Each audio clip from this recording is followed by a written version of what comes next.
అంటే ఆయన పేరు రావణ్ కాదు, మీరు రావణ్ రావణ్ అంటున్నారు కానీ జోసెఫ్ విజయ్ అసలు పేరు గురించి మనం మాట్లాడుకుందాం. ఆయన పెట్టుకున్న పెట్టుబడి పేర్ల గురించి మనం మాట్లాడద్దు. ఆయన అసలు పేరు జోసెఫ్ విజయ్. ఎస్. సో అది గురించే మాట్లాడదాం. రెండోది, ఆయన కుల వివక్షలో పవన్ కళ్యాణ్ ప్రశ్నించారు. ఒకవేళ నిజంగా పిఠాపురంలో ఏదైనా జరుగుంటే పవన్ కళ్యాణ్ గారు స్పందించండి, న్యాయం చేయండి అనటంలో తప్పు లేదు. కానీ నేను తాట తీస్తాను, తోలు తీస్తాను, మీ భాషలోనే నేను సమాధానం చెప్తానని ఆయన మాట మాట్లాడారు. పవన్ కళ్యాణ్ తాట తీస్తాం, తోలు తీస్తాం అన్నది దేని గురించి అంటే ఆయన వ్యక్తిగత జీవితమైనటువంటి భార్యల గురించి, పెళ్లాల గురించి, పెళ్లిళ్ళ గురించి మాట్లాడితే తాట తీస్తామని చెప్పి ఆయన మాట్లాడాడు. అది పవన్ కళ్యాణ్ గారి మీద చేసినటువంటి వ్యక్తిగత విమర్శల్లో భాగంగా పవన్ కళ్యాణ్ గారు అప్పుడు మాట్లాడినటువంటి మాట. సరే, అది తప్ప ఒప్ప అనేది పక్కన పెడితే తర్వాత జరిగినటువంటి ఎన్నికల్లో ప్రజలు పవన్ కళ్యాణ్ గారిని ఎన్నుకున్నారు. ఇప్పుడు జరిగిన ఘటనను కులాల మధ్య, మతాల మధ్య రచ్చగా చేసే ప్రయత్నం చేస్తున్నారు. కానీ నిజంగా న్యాయం అడగటంలో తప్పు లేదు. మీకు ఏ కులస్తుడైనా, ఏ మతస్థుడైనా, ఏ వర్గమైనా అన్యాయం జరిగితే అక్కడ ఉన్నటువంటి పొలిటీషియన్ని అడగొచ్చు. న్యాయం జరగకపోతే మీరు మీ నియోజకవర్గంలో ఎందుకు జరగలేదని నిలదీయొచ్చు.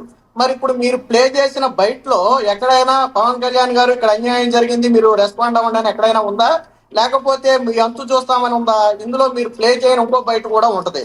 రెండు ప్రభుత్వాలు మారతాయి, ప్రభుత్వాలు మారిన తర్వాత తాట తీస్తాం, తోలు తీస్తాం, ఇది కూడా పవన్ కళ్యాణ్ చెప్పిన మాటేనని చెప్పి ఆయన మాట్లాడాడు. అంటే ఇది ఒక రకంగా బెదిరించటం. జరిగిన ఒక ఘటనను అడ్డం పెట్టుకుని ఆయన నేను క్రైస్తవుని కాదు అన్నాడు. సరే, ఆయన ఏ మతస్థుడు అనేది మనకు ఇప్పుడు సంబంధం లేనటువంటి విషయం అయినప్పటికీ కూడా అక్కడ ఆయన మతాన్ని కూడా ప్రస్తావించాల్సిన అవసరం లేదు. ఇదే రావణ్కి సంబంధించినటువంటి వీడియోలు కొన్ని నా దగ్గర ఉన్నాయి. రాముల వారిని కావచ్చు, సీతాదేవిని కావచ్చు అపహాస్యం చేస్తూ మాట్లాడినటువంటి మాటలు నా దగ్గర కొన్ని ఉన్నాయి. మరి కులాల మధ్య, మతాల మధ్య చిచ్చు పెట్టే ఉద్దేశం లేకపోతే ఆయన ఒక మతానికి చెందినటువంటి విశ్వాసాన్ని ఆయన విమర్శించాల్సిన అవసరం లేదు. ఫస్ట్ దానికి సమాధానం చెప్పాలి. అలాగే మహాభారతాన్ని దారుణంగా అవమానించారు. ఆ వీడియోలు కూడా ఉన్నాయి, ఇప్పుడు సోషల్ మీడియాలో తిరుగుతున్నాయి. ఇదేనా వీళ్ళనా మీరు సపోర్ట్ చేసేదని చెప్పి ఇప్పుడు సోషల్ మీడియాలో ఎవరైతే ఈ జోసెఫ్ విజయ్ సపోర్ట్ చేస్తున్నారో వాళ్ళని నిలదీస్తున్నారు. ఇప్పుడు హిందూ మనోభావాలు దెబ్బతినే విధంగా మాట్లాడితే ఖచ్చితంగా హిందువులు రియాక్ట్ అవుతారు. ఇప్పుడు రాధా మనోహర్ దాస్ రియాక్ట్ అయ్యారంటే ఈ జోసెఫ్ విజయ్ మాట్లాడిన మాటలకు ఆయన రియాక్ట్ అయ్యాడు. అంతేగాని రాధా మనోహర్ దాస్ కి జోసెఫ్ విజయ్ కి ఏంటంటే సంబంధం? అయితే ఇంకొకటి సుధాకర్ గారు, ఇందాక మీరు చెప్పిన దానిలో ఇతను రావణ్ అనే అతను ఎవరైతే జోసెఫ్ విజయ్ మాట్లాడాడో గతంలో చిన్న పిల్లల దగ్గరికి వెళ్ళి మైక్ పెట్టి ఏమన్నాడు, ఏ కులం వాళ్ళు మీరు, ఏ కులం వాళ్ళు మిమ్మల్ని ఆపారని మాట్లాడితే డిప్యూటీ సీఎం పవన్ కళ్యాణ్ గారు దానికి రెస్పాండ్ అయ్యారు. పిల్లల మధ్య దగ్గర పెట్టి పిల్లలకి ఏంట్రా మీరు కులాలు అంటగట్టేదని ఆ రోజున గట్టిగా బదులిచ్చారు ఆయన. దాన్ని ఉద్దేశించి మాట్లాడుతున్నాడు ఆయన. చిన్న పిల్లలకి కులం ఏంటండి? వాస్తవానికి ఇప్పుడు ఒక పిల్లోడు రోడ్డు పక్కన ఏడుస్తున్నాడండి, మనం దారిలో వెళ్తున్నాం, ఎవరు లేరు, చిన్నపిల్లోడు ఏడుస్తుంటే మనం వెంటనే వెళ్ళి బాబు మీది ఏ ఊరు, మీ తల్లిదండ్రులు ఎవరు, ఎక్కడి నుంచి వచ్చామని అడుగుతాం. కానీ నీ కులం ఏంటని మనం అడుగుతామా? ఎవడు అడగం కదా. మరి అడిగారంటే ఇలా బుద్ధి ఏంటి? ఇలా బుద్ధి ఏంటి? ఇప్పుడు నేను వెళ్ళగానే నీ కనీస యోగక్షేమాలు అడగకుండా, మంచిని తగ్గుతామని అడగకుండా నీ కులం ఏంటో చెప్పని చెప్పి మా కులం అయితేనే నీకు సహాయం చేస్తానని, అది కరెక్టేనా? అది కులాల మధ్య విద్వేషం సృష్టించే వాళ్ళు మాట్లాడే మాట. మానవత్వం ఉన్న ఏ వ్యక్తి కూడా అలాంటి మాటలు మాట్లాడటం. మరి జోసెఫ్ విజయ్ ఎందుకు మాట్లాడాడో ఆయనకే తెలియాలా. ఇదే జోసెఫ్ విజయ్ ఒక ఇంటర్వ్యూలో చాలా స్పష్టంగా చెప్పాడు, పవన్ కళ్యాణ్ నా టార్గెట్. ఎందుకంటే దానికి రీజన్ లేదు. పవన్ కళ్యాణ్ నేను టార్గెట్ చేస్తానని చెప్పి ఒక 6 నెలల క్రితం, ఏడాది క్రితం ఇదే జోసెఫ్ విజయ్ ఒక ఇంటర్వ్యూలో ఆయన స్వయంగా చెప్పాడు. అలాగే ఒక మహిళకు సంబంధించి గతంలో జరిగిన ఘటనలో ఒక మహిళను కించపరుస్తూ ఈయన మాట్లాడాడు. ఇవన్నీ ఈ రోజు సోషల్ మీడియాలో వైరల్ అవుతున్నాయి. పైగా నిన్న ఆయన సగ నీట్ గా టక్ చేసుకుని స్పెట్స్ పెట్టుకుని ఒక ఐఏఎస్ ఐపీఎస్ ఆఫీసర్ లాగా వచ్చి ఆయన మాట్లాడిన మాటలు ఎలాగున్నాయనేది అది చెప్పాలి. నిన్న మరి ఖచ్చితంగా నిన్న విద్వేషాలు రెచ్చగొట్టే విధంగానే మాట్లాడాడు. ఇప్పుడు రాధా మనోహర్ దాస్ అనే వ్యక్తి ఒక మత పరిరక్షకుడుగా ఉన్నాడండి.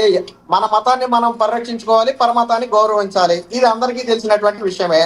మరి రాముల వారి మీద, సీతమ్మ మీద ఈయన చేసినటువంటి వ్యాఖ్యలు హిందువుల్లో తీవ్ర మనోభావాలు రెచ్చగొట్టాయి. మతాల మధ్య విద్వేషాలు రెచ్చగొట్టే విధంగా మాట్లాడింది ఈయనే. ఇప్పుడు రాముల వారి కథ, సీతమ్మ వారి కథ ఈయనకి అవసరం లేదు, ఈయన మాట్లాడాల్సిన అవసరం లేదు. అది కొన్ని మతాలకు సంబంధించినటువంటి మనోభావాలకు సంబంధించినటువంటి విషయం. అది ఏదో సీతాదేవిని దహనం చేయిస్తారా, ఎంతమంది పిల్లలను వదిలేసి ఈ రోజు రోడ్ల మీదకి వస్తారో రాధా మనోహర్ దాస్ అడుగు. రాముడు వచ్చాడు కదా, ఇళ్లలో ఎంతమంది పిల్లలను వదిలేసి వస్తారో నువ్వు అడుగు. మరి ఈ మాటలు కరెక్టేనా? ఆ రోజు రాముల వారు సీతాదేవిని అడవుకు పంపిన దానికి ఒక కథ ఉంది. మరి ఆ కథను ఈయన మార్చేసి ఈయన ఇష్టం వచ్చినట్టు మాట్లాడుకుని మీ ఇళ్లలో పిల్లలను వదిలేసి రోడ్డు మీదకి రండి, ఎంతమంది వస్తారో మీరు దీన్ని సమర్థించేవాళ్ళు, శ్రీరాముడిని సమర్థించేవాళ్ళు మీరు రోడ్డు మీదకి రండి, మీ పిల్లలను వదిలేసి అప్పుడు నిరూపించుకోండి. ఈ వ్యాఖ్యలు కరెక్ట్ కాదు కదా. ఈ కులాల మధ్య మతాల మధ్య స్విచ్ అంటే ఇదే. అసలు పూర్తిగా హిందూ మతం మీద మొదటగా దాడి ప్రారంభించిన వ్యక్తే ఈ జోసెఫ్ విజయ్.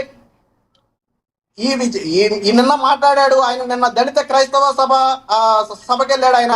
చివరిలోనేమో నేను క్రైస్తవుని కాదు అని చెప్పుకున్నాడు. ఆయన పేరు, ఆయన నిజం పేరు ఎక్కడా చెప్పడు, రావణ్ అని చెప్పుకుంటాడు. మీరు కూడా వీడియోలో రావణ్ అన్నారు. ఆయన పేరు రావణ్ కాదు కదా. రావణ్ నేను పెట్టుకుంటా రకరకాల పేర్లు, కానీ నా అసలు పేరు సుధాకర్. ఆయన అసలు పేరు జోసెఫ్ విజయ్. ఆ పేరుతో కదా మనం మాట్లాడాలి ఆయన్ని. ఇక్కడి నుంచి యూట్యూబర్ జోసెఫ్ విజయ్ అనాలి, లేకపోతే మళ్ళీ తమిళనాడు ముఖ్యమంత్రి అనుకుంటారు అందరూ. అదే నేను అంటున్నానండి. అంటే ఆయన ఒరిజినల్ పేరు అది, మనం ఏం తప్పు పట్టట్లా, మనమేమో ఆయన పేరేం మనం మార్చాలి. ఆయన పుట్టుకతో వచ్చిన పేరు అది, సర్టిఫికేట్ లో ఉన్న పేరు అది. లేదు నేను సర్టిఫికేట్ పరంగా నా పేరు మార్చుకున్నాను, నా పేరు ఇక్కడ రావండి అంటే ఎస్. ఇప్పుడు ముద్రగడ పద్మనాభం గారు నా పేరు రెడ్డిగా మార్చుకున్నానంటే ఇప్పుడు ముద్రగడ పద్మనాభ రెడ్డి అని పిలుస్తున్నాం మనం.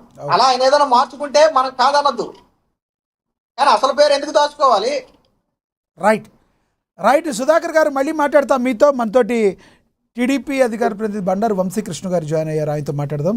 వంశీ గారు నమస్తే సార్.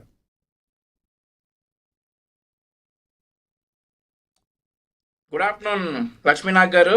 ఎస్ వంశీ గారు, డిబేట్లోకి వెళ్లే ముందు జడా శ్రావణ్ గారు అదే ఏలూరు సభలో మాట్లాడిన బయటోటి ప్లే అవుతుంది, చూద్దాం. తర్వాత ఇంకో గారు మాట్లాడారు ఆల్రెడీ. అయ్యా మాట్లాడారు, ఎస్ అవును.